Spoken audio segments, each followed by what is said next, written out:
கர்த்தருடைய பரிசுத்த நாமத்துக்கு மகிமை உண்டாவதாக. இன்று நாம் தியானத்துக்கு எடுத்துக்கொள்ள இருக்கிறதான வேத வசனம் யோவான் எழுதின சுவிசேஷம் 16ஆம் அதிகாரம் 33ஆம் வசனம்.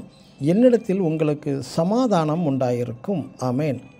இயேசு கிறிஸ்துவே பேசிய மிக அழகிய வார்த்தையாகும் இந்த வார்த்தை. என்னிடத்தில் சமாதானம் உண்டு என்கிறார்.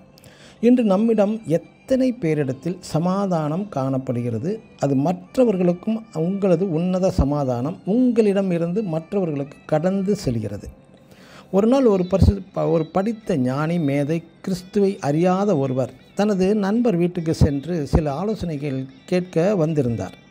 அந்த சமயத்தில் அவரது நண்பரோ வீட்டில் இல்லை.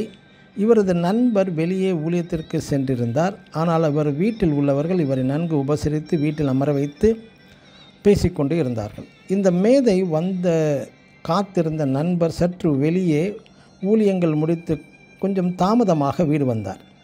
தனது நண்பர் வீட்டில் காத்திருப்பதைக் கண்டு, சாரி, கால தாமதமானதற்கு வருந்துகிறேன், வெகு நேரம் உங்களை காத்திருக்க வைத்ததற்கும் வருத்தம் தெரிவித்தார்.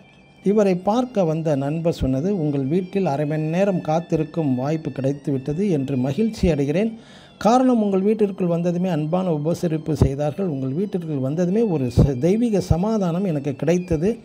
உங்கள் வீட்டில் இருந்து காத்திருந்த நேரம் போனதே தெரியவில்லை என்று கிறிஸ்துவை அறியாத மேதை கூறினார் அந்த நண்பரிடம்.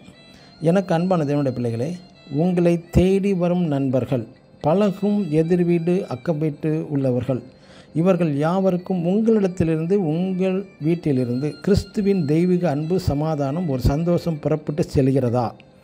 முதலாவது, நீங்கள் சமாதானத்துடன் இருக்கிறீர்களா? என்னிடத்தில் சமாதானம் உண்டாயிருக்கும் என்று இயேசு கிறிஸ்து தனக்கு மட்டும் சொல்லவில்லை. கிறிஸ்துவின் அடிச்சுவடுகளை பின்பற்றுகிற நம் ஒவ்வொருவருக்கும் சமாதானம் உண்டாயிருக்க வேண்டும். பிரியமானவர்களே, ஆமேன்.